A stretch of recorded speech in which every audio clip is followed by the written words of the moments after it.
সবাইকে নমস্কার জানাই। আমি সুতপা। আমার চ্যানেলের নাম @সুতপা এডুকেয়ার। আজ রবীন্দ্রনাথ ঠাকুরের গল্পগুচ্ছের অন্তর্গত ছোট গল্প এক রাত্রি নিয়ে আলোচনা করব। আলোচনা ভালো লাগলে লাইক ও সাবস্ক্রাইব করবেন আর নোটিফিকেশন অন করে রাখবেন, যাতে যখনই আমি নতুন কোনো ভিডিও আপলোড করব তখন আপনাদের কাছে পৌঁছায়। রবীন্দ্রনাথ ঠাকুর সম্পর্কে আমরা সবাই কম বেশি সবাই জানি। জোড়াসাঁকোর ঠাকুর বাড়িতে ওনার জন্ম। বাবার নাম দেবেন্দ্রনাথ ঠাকুর, মা সারদা দেবী। তাদের পঞ্চদশ সন্তানের মধ্যে তিনি ছিলেন চতুর্দশতম সন্তান। তার জন্ম 7ই মে 1861 সালে এবং তিনি পরলোক ধামে যান 7ই আগস্ট 1941 সালে,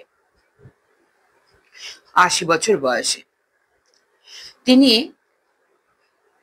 কবি ছিলেন, একাধারে কবি ছিলেন, ঔপন্যাসিক, সঙ্গীত স্রষ্টা, নাট্যকার, চিত্রকার, ছোট গল্পকার, প্রাবন্ধিক, অভিনেতা ও কণ্ঠশিল্পী।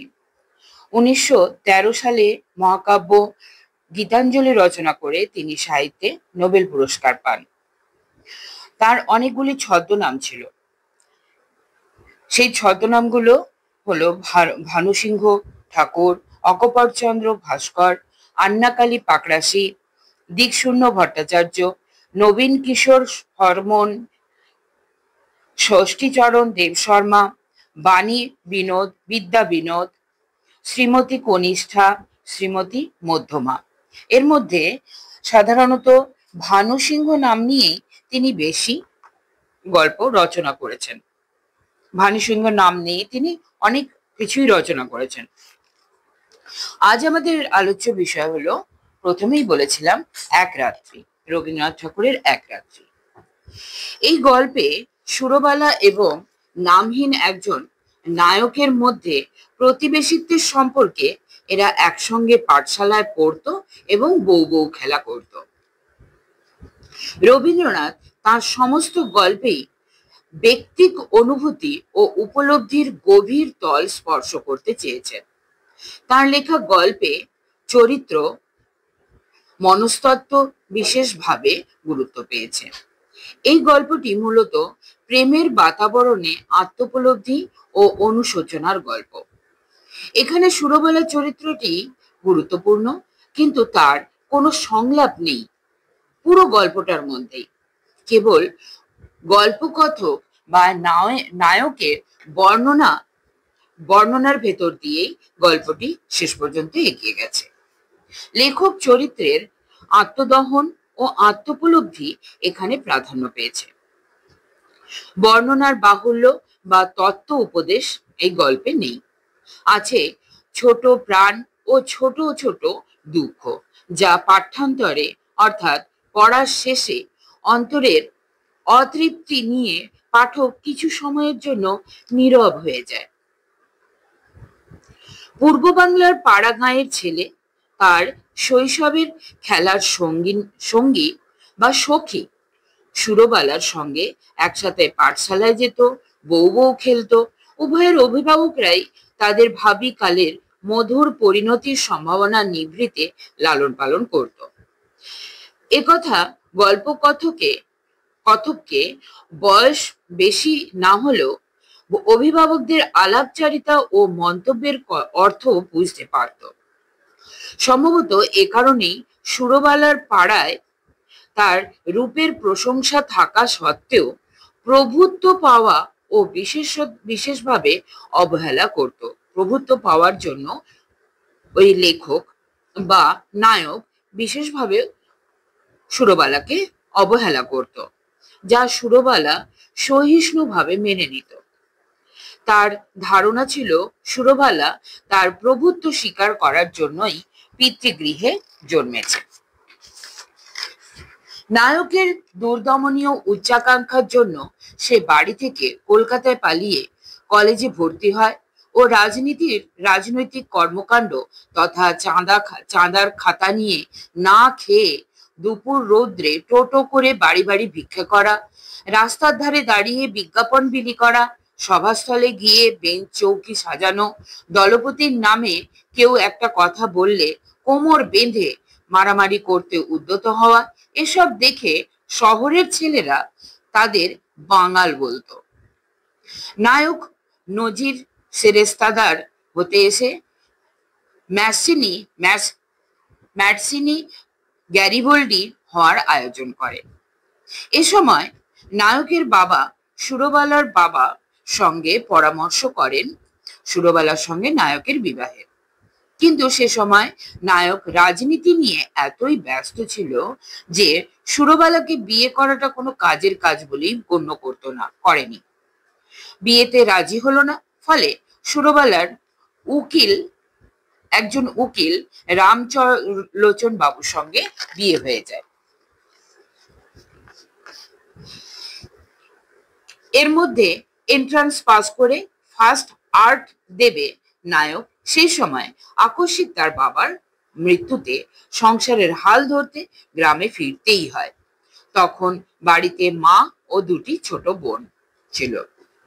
সুতরাং কলেজ ছেড়ে কাজের জন্য বহু চেষ্টায় নোয়াখালী বিভাগের একটি ছোট শহরে এন্ট্রান্স স্কুলে সেকেন্ড মাস্টারি পদ পায়। এভাবে তার উপযুক্ত কাজ সে পেয়েছে তার উপযুক্ত কাজ। সেখানে ছাত্রদের উৎসাহ ও উপদেশ দিয়ে ছাত্রদেরকে ভারতের একটি ভাবী সেনাপতি করে তুলতে পারবে এরকম মানসিকতা নিয়ে তিনি স্কুলে যোগদান করেন। কিন্তু এ উৎসাহ মাস দুয়েকের মধ্যেই নিস্তেজ হয়ে পড়ে আসন্ন এক্সামিন ও হেডমাস্টার মশাইয়ের তাড়নায়। স্কুলের বড় আটচালার সংলগ্ন একটি চালায় এক রাত্রির নায়কের বসবাস। স্কুল ঘরটি লোকালয় থেকে একটু দূরে বড় পুষ্করিণীর ধারে, যার চারপাশে সুপরি, নারকেল, মাদার ও প্রকাণ্ড দুটো নিম গাছ রয়েছে। তারই ছায়ায় এই স্কুলটি, যা ছিল সুরবালার স্বামী সরকারি উকিল রামলোচন রায়ের বাসার কাছাকাছি, এবং সেখানে যে বাল্যসখা সুরবালাও বসবাস করে তা নায়ক জানত। সুরবালার স্বামীর বাড়িতেই কোনো কারণে নায়ক উকিল রামচরণ বাবুর সঙ্গে বর্তমান ভারতকে নিয়ে তামাক টানতে টানতে শখের দুঃখ প্রকাশ করে ঘন্টা দেড়েক ধরেই আলোচনা চলছে। তখনই আবিষ্কার করে সুরবালাকে নতুন ভাবে, অদৃশ্য সাক্ষাৎকারের মাধ্যমে। এ ঘটনার পর থেকেই সুরবালার প্রতি প্রেম ও আকর্ষণ দুই বাড়তে থাকে। কিন্তু সুরবালা তখন পরস্ত্রী। মনস্তাপ হয়, সুরবালা আমার কিনা হতে পারত, আমার সবচেয়ে অন্তরঙ্গ, আমার সবচেয়ে নিকটবর্তী, জীবনের সমস্ত সুখ দুঃখের ভাগিনী। ভাবে গোটা দুয়েক মুখস্থ মন্ত্র পড়ে সুরবালাকে হঠাৎ কোত্থেকে কিছু নেই এক উকিল রামচরণ মুহূর্তের মধ্যে ছো মেরে নিয়ে চলে গেল, তথা পরস্ত্রী সে হয়ে গেল। তার কথা এখন ভাবা, দেখা করা, কথা বলা পাপ, এত দূরের একজন হয়ে গেছে। মানব সমাজে নতুন নীতি তৈরি করা বা সমাজ ভাঙা, বন্ধন ছেঁড়া কোনোটাই তার পক্ষে সম্ভব নয়। তাই সে সকল ভাবের উদয় হলেও তার মনোসংযোগ নষ্ট হয়। রামলোচন বড় একটা মকদ্দমায় কিছুদিনের জন্য বাড়ির বাইরে ছিল। এক সোমবার সকাল হতেই আকাশ মেঘে ঢাকে। 10টা থেকে টিপ টিপ করে বৃষ্টি শুরু হয়। হেডমাস্টার সেদিন বৃষ্টির কারণে স্কুল ছুটি দিয়ে দেন। পরের দিন বিকেলের দিক থেকে প্রবল ঝড় ও মুষলধারে বৃষ্টি আরম্ভ হয়। যত রাত্রি বাড়ে বৃষ্টির বেগ তত বাড়ে। নায়কের মনে এই দুর্যোগে সুরবালা তার ঘরে একা, এ কথা মনে পড়ে। স্কুলের ঘর সুরবালাদের ঘর থেকে অনেক মজবুত। রাত 1টা-1:30টায় হঠাৎ বান ডাকার শব্দে ঘর ছেড়ে বাইরে বের হয়ে নায়ক দেখে চতুর্দিকে জল ভরে গেছে। পুষ্করিণীর পাড়ে একটা অংশ প্রায় 11 10-11 হাত উঁচু। সেখানে নায়ক এসে দাঁড়ায় এবং উল্টো দিক থেকে আরো এক ব্যক্তিকে ওই উঁচু জায়গা লক্ষ্য করে এগিয়ে আসতে দেখে। সে ছিল সুরবালা। চারিদিকে জলমগ্ন হয়ে গেছে, তারই মাঝে কেবল হাত 5-6 দ্বীপের ওপর দুটি প্রাণী, সুরবালা ও নায়ক। প্রলয়কাল, আকাশে তারার আলো ছিল না। তখন একটা কথা বললেই ক্ষতি কি ছিল? ক্ষতি কিছুই ছিল না, কিন্তু একটাও কথা হয়নি। সেই এক রাত্রের সান্নিধ্য, তাদের মধ্যে না বলা প্রেম, ভালোবাসা, ভালো লাগা, বিরহ, যন্ত্রণা, সব সেই দুর্যোগ রাতের মতো আসে এবং তমসার মধ্যে মিলেমিশে একাকার হয়ে যায়।